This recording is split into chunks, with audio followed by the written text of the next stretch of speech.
بسم اللہ الرحمن الرحیم۔ میرے پاکستانیوں، آج کی ویڈیو اگین میں ارشد شریف شہید اور عمران خان کے اوپر بنا رہا ہوں۔ یہ یاد رکھیے گا کہ ارشد شریف شہید کے بارے میں اور عمران خان کے اوپر حملے کے بارے میں سب سے پہلے اگر وی لاگ کی تھی وہ میری وی لاگ تھی۔ اس کے بعد وہ جو تسنیم ہے مسلم لیگ کا، اس نے بعد میں ڈسکلوز کیا۔ میرے پاس جو میری سورس ہے وہ اس سے زیادہ اسٹرانگ اور ویری اتھینٹک ہے،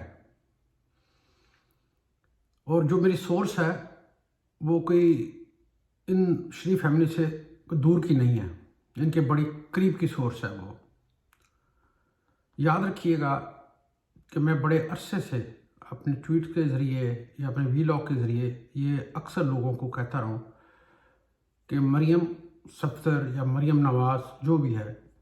وہ ایک نفسیاتی مریضہ ہے۔ اس کو ایک اپنے علاوہ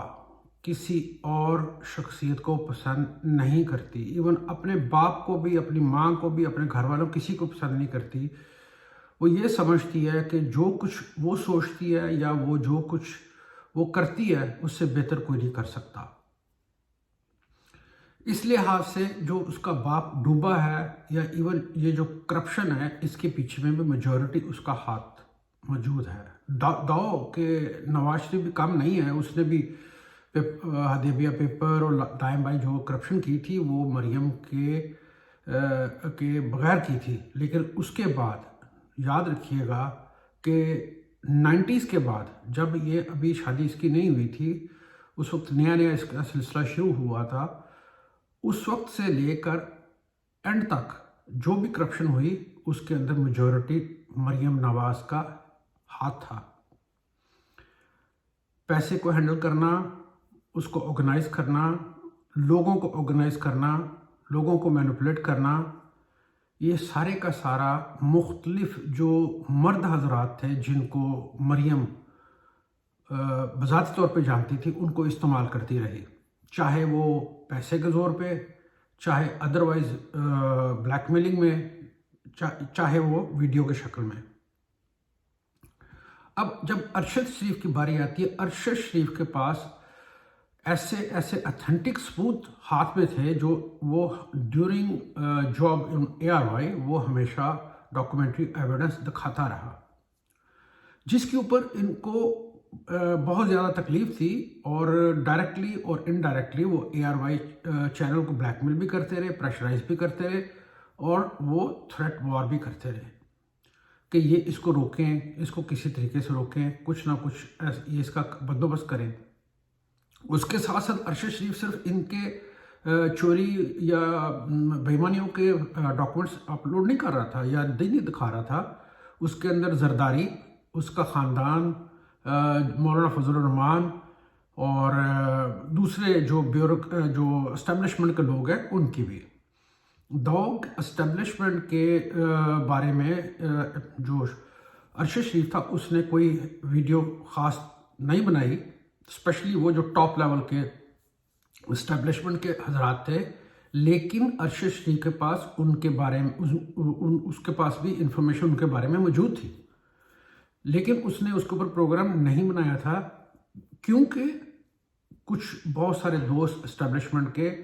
وہ پریشرائز بھی کر رہے تھے یا دوستی کے ذریعے اس کو واسطہ دے رہے تھے کہ اس کے اندر ہمارے ادارے کی بہت بدنامی ہے۔ تو اس وجہ سے ارشد شریف نے وہ تو روک دیا، لیکن یہ جو پولیٹیکل حضرات تھے ان کو اس نے خوب یعنی کہ ان کے ایویڈنس پیش کیے، اور باقاعدہ جو نیٹ فلکس کے اوپر جو ایک ڈاکومنٹری بن رہی تھی اس کو بھی پیش کر رہا تھا۔ ابھی یاد رکھیے گا کہ مریم نے اس چیز کے اوپر تو کیونکہ وہ ارشد شریف بیچارہ نہ تو اس کے پاس کوئی سیکیورٹی تھی نہ کچھ اور چیز تھی، اس نے پریشرائز کر کے بلیک میل کر کے ڈائریکٹلی انڈائریکٹلی، کیونکہ پاکستان کے اندر اس کا مرڈر کروانا اتنا آسان نہیں تھا، تو اس کو وہاں سے نکلوایا، اور اس کے بعد دبئی سے زرداری کے تھرو، یعنی کہ جو اس کا بیٹا ہے اس کے تھرو نکلوایا، اور آگے جو کینیا کے اندر جو ناصر بٹ ہے اس کے تھرو انہوں نے کام کروا لیا تھا. اور میرے ویلاگ آپ دیکھیے گا کہ تسنیم سے پہلے میرا ویلاگ آ چکا تھا, اور یہ حقیقت ہے, یہ اتھینٹک اتھارٹی ہے, اور اتنی اتھینٹک اتھارٹی ہے کہ جس کو ڈینائی نہیں کیا جا سکتا. یہ کنفرم ہے کہ اس کو جب نواز شریف کو اس چیز کے اوپر پریشانی بھی ہوئی, اور مریم نے پاکستان میں موجودگی میں ہی کہا تھا کہ پاپا آپ فکر نہ کریں, میں اس کا بھی بندوبست کر لوں گی, جیسے بقایا کا میں بندوبست کرتی رہی ہوں تو میں اس کا بھی بندوبست کر لیں گی, بس مجھے ایک دفعہ باہر نکلنے دیں, کیونکہ میں اگر ادھر سے نکلوں گی تو پھر تاکہ شور نہ مچے. تو اس چیز کے اوپر یہی ہوا کہ پلان جو تھا نا پورے کا پورا آلریڈی ریڈی تھا, اور وہ کسی ٹائم میں ایگزیکیوٹ ہو سکتا تھا. اور مریم جب لندن پہنچی اس کے بعد انہوں نے ایگزیکیوشن اس کی کروا دی. اور پھر اس کے بعد عمران خان کی بات آتی ہے. عمران خان کے بارے میں آپ یاد رکھیے گا کہ ٹائم اینڈ اگین کبھی جوید لطیف یا یہ جو رانا ثناء اللہ, ایون نواز شریف, یا یہ سب یہی کہتے رہے یہ فتنہ ہے, یہ فتنہ ہے, یہ فتنے کو ختم ہونا چاہیے.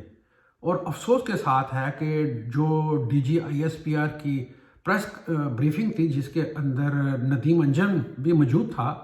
اور انہوں نے بھی یہی لفظ استعمال کیا, فتنے کا لفظ استعمال کیا, اور جو کہ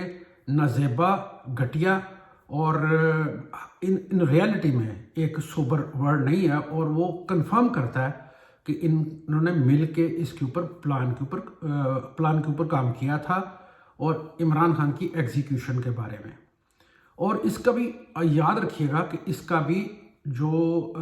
مریم صفدر جو مین ہے جس نے یہ سارا آرڈر کیا, آرگنائز کیا, پیسہ دیا, اور آگے ناصر بٹ وہ تو کرمنل مائنڈڈ بندہ ہے, اس نے تو اس میں تو وہ کہتے ہیں پی ایچ ڈی ہے وہ کرائم کے اندر, اس نے یہ سارا کچھ آگے ایگزیکیوٹ کروایا. اور جب یہ سارا کچھ ہو گیا اور اس کے بعد جب ناکام ہو گیا ان کا کھاتا عمران خان کے کھاتے میں, تو پھر جو ان کا پلان تھا کہ نواز شریف جہاز پہ آئے گا, نواز شریف کو میں لے کے آؤں گی, نواز شریف کی ریسیپشن ہوگی, وہ خواب ان کے ادھورے ہی ہو گئے. آپ خود سوچئے, خدا نہ خواستہ اللہ نہ کرتا کہ اگر عمران خان کی کوئی کھاتا اس قسم کا ہو جاتا, تو ایک تو ملک کے اندر افراتفری بہت پھیلنی تھی, جس کے اوپر انڈیا آلریڈی اس چیز کا انتظار کر رہا تھا. اور اس کے علاوہ کیونکہ یہ عورت تو اپنا سوچتی ہے نا, اس کے دماغ میں یہ تھا کہ کیا ہے 4 دن لوگ گڑبڑ کریں گے, اس کے بعد پھر وہی آ گیا کہ ہماری پھر باری آ جائے گی, صرف ان کو ہمارے علاوہ کوئی لیڈرشپ مل ہی نہیں سکے گی, تو ہم پھر دوبارہ جہاز پہ بیٹھ کے آئیں گے, پھر وہی ہماری بادشاہت ہوگی, سارا کچھ ہوگا. اب بات یہ ہے کہ جب یاد رکھیے گا کہ جب میرے پاس انفارمیشن آئی تھی تو لندن چھوڑنے کا پلان اسی وقت بن گیا تھا کہ یہ جو انفارمیشن گھر کے فرد نے جس نے لیک آؤٹ کی تھی, تو اس کے بارے میں مریم کو شک نہیں یقین ہو گیا تھا, اس کے بیٹے نے بھی بتا دیا تھا کہ کچھ کسی کے ساتھ بات ہوئی ہے, تو اس وقت بھی شک ہو گیا تھا ان کو, اور اسی لیے انہوں نے پلان بنا لیا. اب وہ یقین کیجئے کہ کوشش یہ کریں گے کہ وہ لندن واپس نہ جائیں, وہ کسی ایسے ملک میں چلے جائیں جہاں سے ان کو پکڑنا اتنا آسان نہ ہو. اور اگر وہ لندن اگر واپس آئیں گے تو وہ پورے کا پورا MI6 ان کے لیے راستہ کھولے گی, کیونکہ UK کے اندر MI6 ہمیشہ یہ ٹیررسٹ کو فیسیلیٹیٹ کرتی ہے, جیسے الطاف حسین ہے اوپنلی ہے, اس کو بھی فیسیلیٹیٹ MI6 نے کیا, اور ان کو بھی وہ کر رہی ہے, اور پھر دوسرے ملکوں کے بھی لوگ کافی آتے ہیں تو ان کو یہ وہی کرتے ہیں. یاد رکھیے گا کہ اللہ سے بڑا پلان بنانے والا کوئی نہیں ہے, اور جس دن اللہ کا پلان ایگزیکیوٹ ہو گیا اس دن نہ تو یہ لندن پلان والے, نہ ہی پاکستان کے اندر پلان بنانے والے کہیں بھی بیٹھے ہوئے یا دبئی کے اندر بیٹھے ہوئے کہیں بھی بیٹھے ہوئے ہیں, اللہ تعالیٰ ان کو چھوڑے گا نہیں. انشاءاللہ تعالیٰ عرش شریف کی جو شہادت ہے وہ رنگ لائے گی انشاءاللہ تعالیٰ. ہم سب عرش شریف کے ساتھ کھڑے تھے, کھڑے ہیں, اور انشاءاللہ کھڑے رہیں گے. اور عمران خان انشاءاللہ تعالیٰ وہ کامیاب بھی ہوگا, سرخرو بھی ہوگا. لیکن صرف یہاں پہ ایک میں وارننگ ضرور دیتا ہوں ان لوگوں کو جنہوں نے مسلم خان کو لانچ کیا ہوا ہے اور اس کو استعمال کر کے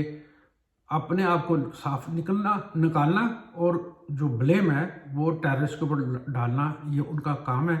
میں ان کو کہہ رہا ہوں کہ یاد رکھیے گا کہ ہو سکتا ہے کہ مسلم خان تو کامیاب نہ ہو، لیکن انڈیا کے جو ٹیررسٹ ہیں وہ بھی کام کر سکتے ہیں، اور وہ کام کر کے الزام پھر آپ کے اوپر آئے گا. تو it is much better, take care.